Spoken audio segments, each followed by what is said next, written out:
ജീവിതം പരീക്ഷയെന്ന നേരറിഞ്ഞു പുഞ്ചിരിച്ച് ഉള്ളിൽ ആശിച്ചൊരുന്നമെത്തണം.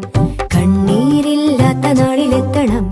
പൂജ്യത്തിൽ നിന്നു മുന്നിലെത്തുവാൻ ഇത്രയും നേരമോ ഇത്രയും ദൂരമോ? ഉള്ളിൽ ആശിച്ചൊരുന്നമെത്തണം.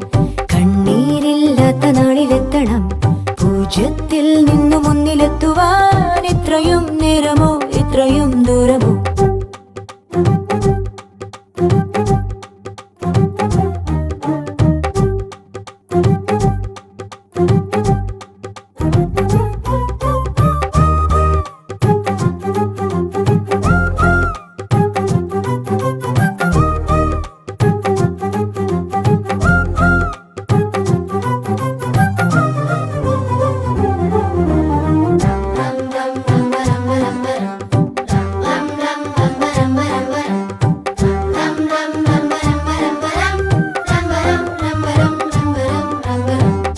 ചുവടിടറി വീഴാതൊന്നി ഗണിതമലയേറിപ്പോകാൻ ദുരിത വഴി താണ്ടും സൂത്രം ചെറുകുളികയായി കയ്യിലേകുമോ? അളവുകളിലാണെന്നെന്നും